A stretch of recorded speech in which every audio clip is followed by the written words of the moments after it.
Hello and welcome to Inner Healing Week. I was just kind of led by the Spirit of God to have this 5 day block of sessions with you. First thing in the morning, at least for those of us who are in the United States of America, but at least once a day, where we will deal with themes that relate to inner healing. And when I talk about inner healing, I mean from the things that, we often struggle with, from, disappointments to abandonment to hurt, abuse, grief, whatever it may be. I want this week to spend these few days with you just for a few minutes every day, focusing on matters of the heart, matters of healing. Now, today we're looking at number one, which is acknowledging and accepting your pain. Now, I've been here before where emotionally I felt like I wanted to just kind of sweep my truest feelings under the rug. And I did that for quite a while, not ever really comprehending that one of these days I'm going to really have to deal with this. And that the more I sweep under the rug, it is simply compounding. It's not even piling up, it's compounding. It's becoming more and more, it's multiplying. And so today I want us to focus on acknowledging and accepting the pain we feel.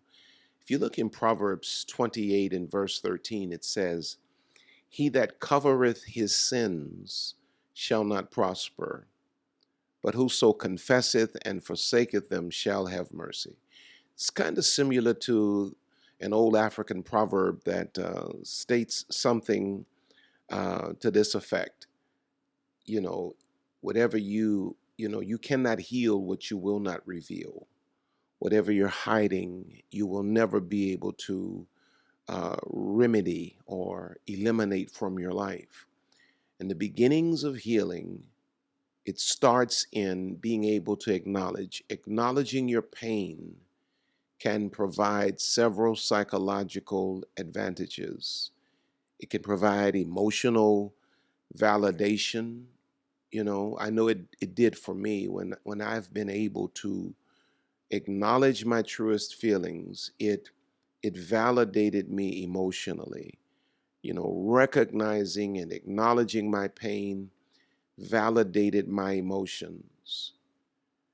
It can increase your self-awareness.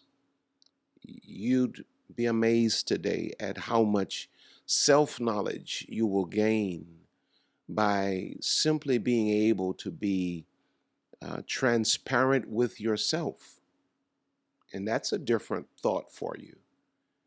Many of us are incapable of even being transparent with ourselves. But acknowledging your pain helps you to develop a deeper understanding of you. Wow.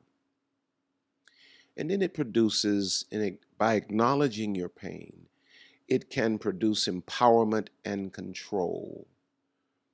Acknowledging your pain puts you in a position of power and control.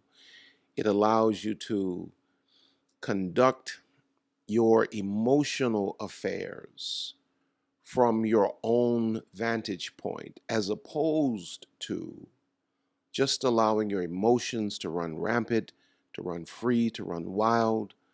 When you acknowledge your pain, it can also reduce the psychological burden.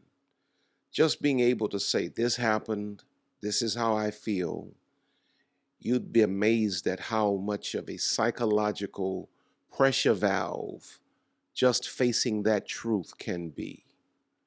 And I like what Psalm number 34 and 18 says. "The Lord is near to the brokenhearted and saves the crushed in spirit." So by acknowledging your pain, What you're doing effectively is you are transferring the burden of healing out of your incapable hands into the very capable hands of God. And Robert Frost said this: the only way out is through. So today I want you to do a few things. I want you to allow yourself to feel the pain. Allow yourself to feel the pain and acknowledge its presence. Feel it. Feel it.